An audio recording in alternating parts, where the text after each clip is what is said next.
Hi all, എല്ലാവർക്കും അമീൻജാസ് ഫാമിലിയുടെ പുതിയൊരു വീഡിയോയിലേക്ക് സ്വാഗതം. അപ്പം ഞാൻ വന്നിട്ടുള്ളത് പതിവ് പോലെ ഒരു ടിപ്സ് വീഡിയോ ആയിട്ട് തന്നെയാണ്. ഒത്തിരി അഴുക്കുള്ള ഭാഗങ്ങളായാലും വളരെ കുറഞ്ഞ സമയം കൊണ്ട് നമുക്ക് അടിപൊളിയായിട്ട് ക്ലീനാക്കി എടുക്കാൻ പറ്റുന്ന ഒരു കിടിലൻ സൊല്യൂഷനായിട്ടാണ് വന്നിട്ടുള്ളത്. അപ്പോൾ പപ്പായയുടെ ഇല വെച്ചിട്ടാണ് കേട്ടോ ഈ ഒരു സൊല്യൂഷൻ റെഡിയാക്കി എടുക്കുന്നത്.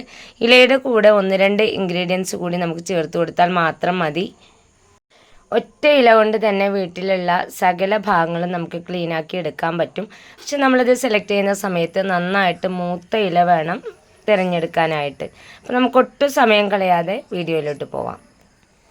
അപ്പോൾ ഞാനിതാ നല്ലപോലെ മൂത്തിട്ടുള്ള ഇലയാണ് എടുത്തിട്ടുള്ളത്. ഒറ്റ ഇല മാത്രം മതി കേട്ടോ നമുക്ക് ഈ ഒരു സൊല്യൂഷൻ റെഡിയാക്കി എടുക്കാനായിട്ട്. ഇതിന് ഒത്തിരി ബെനിഫിറ്റ്സ് ഉണ്ട്. ഈ പപ്പായയുടെ ഇല വെച്ചിട്ട് നമുക്ക് ആവി പിടിക്കുകയാണെങ്കിൽ ശ്വാസതടസ്സവും കഫക്കെട്ടൊക്കെ നന്നായിട്ട് ഉള്ള ആളുകൾക്കൊക്കെ നല്ലൊരു റിലീഫ് കിട്ടും കേട്ടോ. കൊറോണയുടെയൊക്കെ സ്റ്റാർട്ടിങ് സമയത്ത് ഇതുപോലെ പപ്പായയുടെ ഇലയും മഞ്ഞൾപ്പൊടിയും ഉപ്പൊക്കെ ഇട്ടിട്ടാണ് ഞങ്ങൾ ആവി പിടിച്ചിട്ടുണ്ടായിരുന്നത്. അന്ന് ആശ്വാസം കണ്ടെത്തിയിരുന്നത് ഈ ഒരു ഇല വെച്ചിട്ട് 2 നേരം ആവി പിടിച്ചിട്ടാണ്. അപ്പോൾ ഞാൻ ഇന്ന് വന്നിട്ടുള്ളത് ക്ലീനിങ് സൊല്യൂഷനായിട്ടാണ്. അപ്പോൾ അതിനായിട്ട് ഞാൻ ഈ ഒരു പപ്പായയുടെ ഇല ചെറിയ ചെറിയ കഷ്ണങ്ങളാക്കിയിട്ടൊന്ന് കട്ട് ചെയ്ത് കൊടുക്കുന്നുണ്ട്. അപ്പോൾ ഫസ്റ്റത്തെ ആ ഒരു ഭാഗം ഉണ്ടല്ലോ, ഞെട്ടിയുള്ള ഭാഗം ഞാൻ ഒഴിവാക്കി കൊടുത്തിട്ടുണ്ട്. എന്നിട്ട് ബാക്കിയുള്ളത് ഞാൻ ഇതുപോലെ ചെറിയ ചെറിയ കഷ്ണങ്ങളാക്കിയിട്ട് ഒന്ന് കട്ട് ചെയ്ത് കൊടുക്കുകയാണ്. പെട്ടെന്ന് തന്നെ നമുക്കതിൻ്റെ സത്തൊക്കെ വെള്ളത്തിലേക്ക് ഒന്ന് ഇറങ്ങി കിട്ടാൻ വേണ്ടിയിട്ടാണ് ഇതുപോലെ ചെയ്യുന്നത്. കട്ട് ചെയ്തിട്ടുള്ള ഇല ഒരു പാത്രത്തിലേക്ക് മാറ്റി കൊടുക്കാം. ഇനി ഇത് നന്നായിട്ടൊന്ന് തിളപ്പിച്ചെടുക്കണം. ഇപ്പോൾ വെള്ളം തിളച്ച് വരാൻ തുടങ്ങിയിട്ടുണ്ട്. ഇനി ഇതിലേക്ക് നേരത്തെ കട്ട് ചെയ്ത് വെച്ചിട്ടുള്ള ഇല മുഴുവനായിട്ട് ചേർത്ത് കൊടുക്കാം. എന്നിട്ട് ഒരു 5 മിനിറ്റ് ഒന്ന് തിളപ്പിച്ചെടുക്കാം. ആ ഇലയുടെ സത്തെല്ലാം ഈ ഒരു വെള്ളത്തിലേക്ക് ഇറങ്ങി കിട്ടണം കേട്ടോ. അപ്പോൾ ഞാനിത് ഇല മുഴുവനായിട്ട് ഇതിലേക്ക് ചേർത്ത് കൊടുത്തിട്ടുണ്ട്. എന്നിട്ട് ഈ താവി വെച്ചിട്ട് നമ്മളിതൊന്ന് പ്രസ് ചെയ്ത് കൊടുക്കാം. ആ വെള്ളത്തിലേക്ക് ഈ ഒരു ഇല നന്നായിട്ടൊന്ന് മുങ്ങി കിട്ടാൻ വേണ്ടിയിട്ടാണ്. ഇനി ഇത് ഒരു 5 മിനിറ്റ് നമുക്കൊന്ന് തിളപ്പിച്ചെടുക്കാം. ഞാനിതിലേക്ക് ഒത്തിരി വെള്ളമൊന്നും ആഡ് ചെയ്ത് കൊടുത്തിട്ടില്ല കേട്ടോ. ഈ ഒരു കപ്പിന് 3/4 കപ്പ് വെള്ളമാണ് ആഡ് ചെയ്ത് കൊടുത്തിട്ടുള്ളത്. ആ ഒരു കപ്പിൽ ബാലൻസ് ഉണ്ടായിരുന്ന വെള്ളം കൂടി ഞാൻ അതിലേക്ക് ഒഴിച്ചു കൊടുത്തിട്ടുണ്ട്. ഇനി ഞാനിതിലേക്ക് ആഡ് ചെയ്ത് കൊടുക്കുന്നത് ചെറുനാരങ്ങയാണ്. നിങ്ങളുടെ കയ്യിൽ ചെറുനാരങ്ങ ഇല്ല എങ്കിൽ കുഴപ്പമൊന്നുമില്ല. ഈ ഒരു വെള്ളം നന്നായിട്ട് തിളച്ച് ആ വെള്ളത്തിൻ്റെ കളറൊക്കെ ഒന്ന് മാറിയതിന് ശേഷം ഒന്ന് അരിച്ചെടുക്കുക. എന്നിട്ട് ആ ഒരു പപ്പായ ഇലയുടെ ചണ്ടി ഉണ്ടല്ലോ അതൊന്ന് ഒഴിവാക്കിയിട്ട് അതിലേക്ക് ഒരു പിടി കല്ലുപ്പ് ചേർത്ത് കൊടുത്താലും മതി കേട്ടോ. അതിന് മുമ്പേ ഞാൻ വെറും ഉപ്പ് വെച്ചിട്ട് ടോയ്ലറ്റൊക്കെ ക്ലീൻ ചെയ്യുന്നൊരു വീഡിയോ ഇട്ടിട്ടുണ്ടായിരുന്നു. അത് കാണാത്തവരുണ്ടെങ്കിൽ അതും കൂടി പോയി കണ്ടിട്ട് ഒന്ന് സപ്പോർട്ട് ചെയ്യുക. ഞാൻ എൻ്റെ അടുത്ത് ഉണ്ടായിരുന്നത് ചെറിയൊരു നാരങ്ങയാണ്. അത് ഒരു 5-6 പീസാക്കിയിട്ട് ഞാൻ ഇതിലേക്ക് ഇട്ട് കൊടുത്തിട്ടുണ്ട്. നാരങ്ങ കൂടി ഇതിലേക്ക് ആഡ് ചെയ്ത് കഴിഞ്ഞപ്പോൾ നല്ലൊരു സ്മെല്ലുണ്ട് കേട്ടോ. ഇനി ഇതിലേക്ക് ഫ്രഷ് ആയിട്ടുള്ള നാരങ്ങ തന്നെ വേണമെന്നൊന്നുമില്ല. വാടിയ നാരങ്ങയായാലും ചീഞ്ഞ നാരങ്ങയായാലും അതല്ലെങ്കിൽ നമ്മൾ പിഴിഞ്ഞെടുത്ത നാരങ്ങയുടെ തൊണ്ടായാലും കുഴപ്പമൊന്നുമില്ല. അപ്പോൾ ഇതാ വെള്ളം നല്ലപോലെ കളറൊക്കെ മാറി വന്നിട്ടുണ്ട്. നമ്മൾ ചേർത്ത് കൊടുത്ത ഇലയുടെ കളറ് തന്നെ മാറിയിട്ടുണ്ട് കേട്ടോ. നിങ്ങൾക്ക് കാണാൻ പറ്റുന്നുണ്ടാവും. വെള്ളം നല്ലൊരു ഗ്രീൻ കളറായിട്ട് വന്നിട്ടുണ്ട്. ഇനി ഫ്ലെയിം ഓഫ് ചെയ്യാം. ഇനി ഞാനൊരു പാത്രം എടുത്തിട്ടുണ്ട്. ഇതിലേക്കൊന്ന് അരിച്ചെടുക്കാം. നമുക്ക് ആ ഒരു വെള്ളം മാത്രമേ ആവശ്യമുള്ളൂ കേട്ടോ. പപ്പായയുടെ ഇലയുണ്ടല്ലോ അത് നമുക്ക് ആവശ്യമില്ല. ഇപ്പോൾ തന്നെ നിങ്ങൾക്ക് കാണാൻ പറ്റുന്നുണ്ടാവും വെള്ളത്തിൻ്റെ കളറൊക്കെ നല്ല രീതിയിൽ ചേഞ്ച് ആയിട്ട് കിട്ടിയിട്ടുണ്ട്. ഇനി ഞാൻ ഈ ഒരു ചണ്ടിയെല്ലാം ഈ ഒരു പാത്രത്തിലേക്ക് മാറ്റി കൊടുത്തിട്ടുണ്ട്. എന്നിട്ട് ഇതിൽ നിന്ന് നമുക്ക് നാരങ്ങയുടെ തൊണ്ട് മാത്രം ഒന്ന് മാറ്റി കൊടുക്കാം. നമ്മൾ ചേർത്ത് കൊടുത്ത നാരങ്ങയ്ക്ക് നല്ല പോലെ വെന്ത് വന്നിട്ടുണ്ട് കേട്ടോ. അപ്പോൾ ഇത് നമുക്ക് ആവശ്യമുണ്ട്. ഈ ഒരു പപ്പായയുടെ ഇല നമുക്ക് ആവശ്യമില്ല, നമുക്ക് ഒഴിവാക്കാം. ജസ്റ്റ് ഒന്ന് ചൂടാറി കഴിഞ്ഞതിന് ശേഷം കൈ വെച്ചിട്ട് നന്നായിട്ടൊന്ന് ഉടച്ചെടുത്ത് നമ്മൾ നേരത്തെ റെഡിയാക്കി വെച്ചിട്ടുള്ള ആ ഒരു മിക്സ് ഉണ്ടല്ലോ അതിലേക്ക് തന്നെ ചേർത്ത് കൊടുക്കാം. നാരങ്ങയുടെ തൊണ്ട് ഞാൻ നന്നായിട്ട് തന്നെ ഉടച്ചെടുത്ത് അവിടെ മാറ്റി വെച്ചിട്ടുണ്ട്. ഇനി ഇതിലേക്ക് ഞാൻ ചേർത്ത് കൊടുക്കാൻ പോകുന്നത് ക്ലിനിക് പ്ലസിൻ്റെ ഷാമ്പു ആണ് കേട്ടോ. 1 രൂപയുടെ ഷാമ്പു ഉണ്ടല്ലോ അതാണ് യൂസ് ചെയ്തിട്ടുള്ളത്. ഇനി നിങ്ങളുടെ കയ്യിൽ ഷാമ്പു ഇല്ല എങ്കിൽ നമ്മൾ ഉപയോഗിക്കുന്ന ഡിഷ് വാഷ് ലിക്വിഡ് ചേർത്ത് കൊടുത്താലും മതിയാവും. എന്നിട്ട് ഇതുപോലെ ഒന്ന് മിക്സ് ചെയ്ത് കൊടുക്കാം. അപ്പോഴേക്കും ഞാൻ ആ നാരങ്ങയുടെ തൊണ്ടും ഇതിലേക്ക് ചേർത്ത് കൊടുത്തിട്ടുണ്ട് കേട്ടോ. ചൂടുള്ള ഈ ഒരു വെള്ളത്തിലേക്ക് നമ്മൾ ഷാമ്പു ചേർക്കുന്നതുകൊണ്ട് തന്നെ പച്ചവെള്ളത്തിലേക്ക് ഷാമ്പു ഒഴിച്ച് നമ്മൾ മിക്സാക്കുന്ന സമയത്ത് പതഞ്ഞ് വരുന്നത് പോലെ പതച്ച് വരില്ല കേട്ടോ. വളരെ കുറഞ്ഞ പദം മാത്രമേ ഉള്ളൂ. ഇനി ഞാനിതിലേക്ക് കുറച്ച് ഉപ്പാണ് കേട്ടോ ആഡ് ചെയ്ത് കൊടുത്തിട്ടുള്ളത്. അപ്പം നിങ്ങളുടെ കയ്യിൽ ഷാമ്പൂ ഡിഷ് വാഷ് ലിക്വിഡും ഇല്ലെങ്കിൽ നമ്മൾ ഉപയോഗിച്ച് കഴിയാറായിട്ടുള്ള പേസ്റ്റിൻ്റെ കവറൊക്കെ ഉണ്ടാവും. അതിലുള്ള പേസ്റ്റൊക്കെ ഇതിലേക്ക് ചേർത്ത് കൊടുത്താലും മതി. എന്നിട്ട് ഞാനിത് നല്ല പോലെ ഒന്ന് മിക്സ് ചെയ്തെടുക്കുന്നുണ്ട്. ചൂടോടുകൂടി ഷാമ്പു ചേർത്തുകൊണ്ടാണ് നന്നായിട്ട് പതക്കാത്തത്. പക്ഷെ ഇതൊന്ന് ചൂടാറി കഴിഞ്ഞ് നമ്മളൊന്ന് മിക്സ് ചെയ്യുന്ന സമയത്ത് നല്ല പോലെ പതഞ്ഞു വരും കേട്ടോ. ഇത് മാത്രം മതിയിട്ട് നമുക്ക് ക്ലീനാക്കി എടുക്കാനായിട്ട്. പക്ഷെ എൻ്റെ കയ്യിൽ ബേക്കിംഗ് സോഡ കൂടി ഉള്ളത് കൊണ്ട് ഞാനൊരു ടീസ്പൂൺ ബേക്കിംഗ് സോഡ കൂടി ഇതിലേക്ക് ആഡ് ചെയ്ത് കൊടുക്കുന്നുണ്ട്.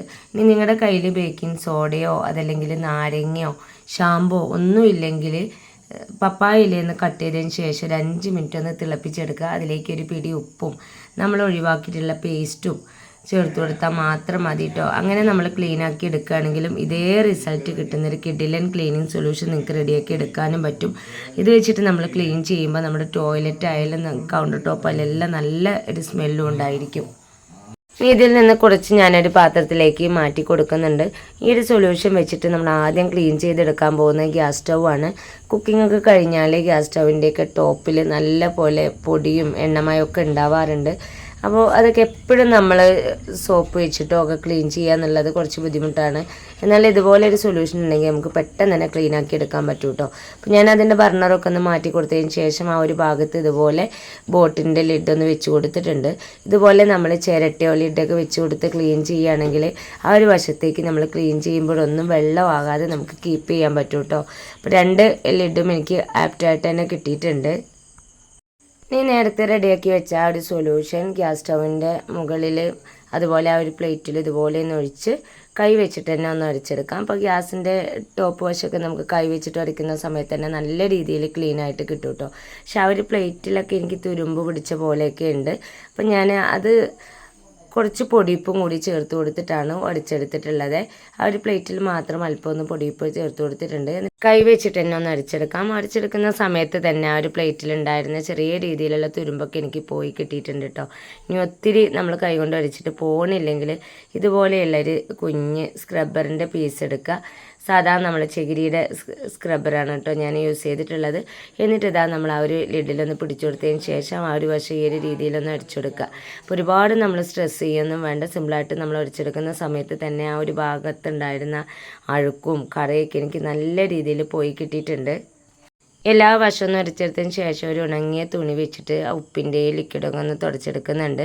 ഇതുപോലെ ഒരു തവണ ഞാൻ തുടച്ചെടുത്തതിന് ശേഷം ആ ഒരു ടവൽ 2-3 തവണ നല്ല വെള്ളത്തിൽ ഒന്ന് കഴുകി നന്നായിട്ടൊന്ന് പിഴിഞ്ഞതിന് ശേഷം ഒന്ന് തുടച്ചെടുക്കുന്നുണ്ട് കേട്ടോ.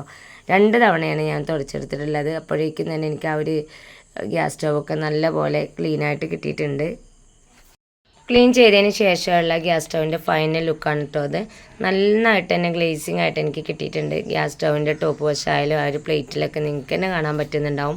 ആ ഒരു തുരുമ്പിൻ്റെ കടയൊക്കെ നല്ല രീതിയിൽ തന്നെ എനിക്ക് പോയി കിട്ടിയിട്ടുണ്ട്. മാത്രമല്ല ഇതുപോലെ ഒരു സൊല്യൂഷനൊക്കെ ഉണ്ടെങ്കിൽ ഒത്തിരി സ്ട്രെസ് ചെയ്യാതെ തന്നെ ക്ലീനാക്കി എടുക്കാനും പറ്റും.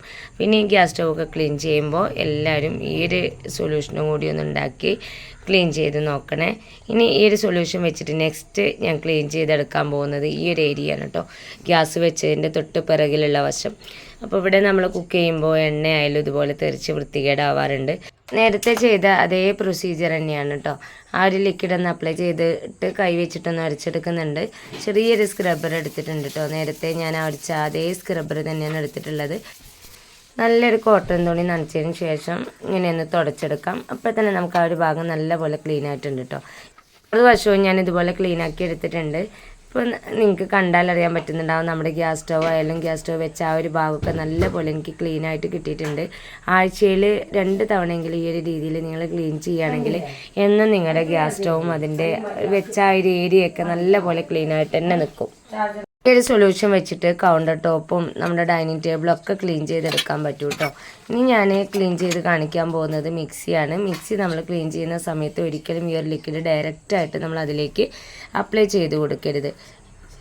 ബാലൻസ് വന്നിട്ടുള്ള ലിക്വിഡിൽ കോട്ടൺ തുണി ഒന്ന് ഡിപ്പ് ചെയ്ത് കൊടുക്കാം. അതിന് ശേഷം നല്ല പോലെ പിഴിഞ്ഞിട്ടാണ് കേട്ടോ ഞാൻ ഈ ഒരു മിക്സിയുടെ സൈഡെല്ലാം ഒന്ന് തുടച്ചെടുക്കുന്നത്. അപ്പോൾ തന്നെ ആ ഒരു ഭാഗത്തുണ്ടായിരുന്ന അഴുക്കുകളെല്ലാം നമുക്ക് നീങ്ങി കിട്ടുന്നുണ്ട്. 1-2 തവണ മാത്രമേ ഞാൻ ആ ഒരു സൊല്യൂഷനിൽ ഡിപ്പ് ചെയ്തിട്ടുള്ളൂ. അതിന് ശേഷം ഞാൻ സാധാരണ വെള്ളത്തിൽ ആ തുണി നന്നായിട്ട് കഴുകിയതിന് ശേഷമാണ് കേട്ടോ പിന്നീട് തുടച്ചെടുത്തിട്ടുള്ളത്. അപ്പോൾ അതാ മിക്സി ആയാലും മിക്സിയുടെ സൈഡായാലും ഒക്കെ നല്ല പോലെ നമുക്ക് ക്ലീനായിട്ട് കിട്ടിയിട്ടുണ്ട്. ഇത് ആദ്യം ബാലൻസ് വെച്ചിട്ടുള്ള ലിക്വിഡാണ് കേട്ടോ. ഇത് വെച്ചിട്ട് ഇനി ക്ലീൻ ചെയ്തെടുക്കാൻ പോകുന്ന ടോയ്ലറ്റാണ്. അപ്പോൾ ഞാൻ ആ ഒരു ബക്കറ്റിലേക്ക് ഈ ഒരു ലിക്വിഡ് ഒഴിച്ചു കൊടുത്തിട്ടുണ്ട്. എന്നിട്ട് നല്ല പോലെ തണുത്തതിന് ശേഷം ഒരു കപ്പ് വെച്ചിട്ട് ഇതുപോലെ ഒന്ന് മിക്സ് ചെയ്തെടുക്കുമ്പോൾ നല്ല രീതിയിൽ തന്നെ പതഞ്ഞ് കിട്ടും കേട്ടോ. എന്നിട്ട് അഴുക്ക് പിടിച്ച ടോയ്ലറ്റിൽ നമുക്ക് ഇതൊന്ന് ഒഴിച്ചു കൊടുക്കാം. 5 മിനിറ്റ് ഒന്ന് വെയിറ്റ് ചെയ്യാം. 5 മിനിറ്റ് കഴിഞ്ഞതിന് ശേഷം ഞാനൊന്ന് ഉടച്ചെടുക്കുന്നുണ്ട്. അപ്പോഴേക്കും എനിക്ക് ആ ഒരു വെള്ളത്തിൻ്റെ കറയൊക്കെ ഉണ്ടാവുമല്ലോ, അതൊക്കെ നല്ല രീതിയിൽ തന്നെ ഇളകി കിട്ടിയിട്ടുണ്ട്. ഈ ഒരു ലിക്വിഡ് ഉപയോഗിച്ച് നമ്മൾ ക്ലീൻ ചെയ്യുമ്പോൾ ഒത്തിരി സ്ട്രെസ് ചെയ്യേണ്ട കേട്ടോ. സിമ്പിളായിട്ട് നമ്മൾ ഉരയ്ക്കുന്ന സമയത്ത് തന്നെ ക്ലീൻ ആയിട്ട് കിട്ടും. അപ്പോൾ ഞാൻ എല്ലാ വശവും ഒന്ന് ഉരച്ചെടുത്തതിന് ശേഷം ഇതാ വെള്ളമൊക്കെ ഒഴിച്ചു കൊടുക്കുന്നുണ്ട്. അപ്പോൾ തന്നെ എനിക്ക് കാണാൻ പറ്റുന്നുണ്ട് ആ ഒരു ടൈലൊക്കെ എനിക്ക് നല്ല രീതിയിൽ ക്ലീൻ ആയിട്ട് കിട്ടിയിട്ടുണ്ട്. ടൈലായാലും ക്ലോസറ്റൊക്കെ ആയാലും നല്ല പോലെ എനിക്ക് ഷൈനിങ് ആയിട്ട് കിട്ടിയിട്ടുണ്ട് കേട്ടോ. അപ്പോൾ ഒരൊറ്റ പപ്പായയില വെച്ചിട്ടാണ് നമ്മൾ വീട്ടിലുള്ള അത്രയും ഭാഗങ്ങൾ ക്ലീനാക്കി എടുത്തിട്ടുള്ളത്. ഇന്നത്തെ ഈ ഒരു ക്ലീനിങ് ടിപ്സ് നിങ്ങൾക്ക് എല്ലാവർക്കും യൂസ്ഫുള്ളായി കാണുമെന്ന് വിചാരിക്കുന്നു. ഇത്രയും നേരം എൻ്റെ വീഡിയോസ് കണ്ട് സപ്പോർട്ട് ചെയ്തതിന് എല്ലാ കൂട്ടുകാർക്കും ഹൃദയം നിറഞ്ഞ നന്ദി. ഇൻഷാ അല്ലാ അടുത്തൊരു കിടിലൻ വീഡിയോസുമായിട്ട് ഞാൻ വീണ്ടും വരാം. Thanks for watching.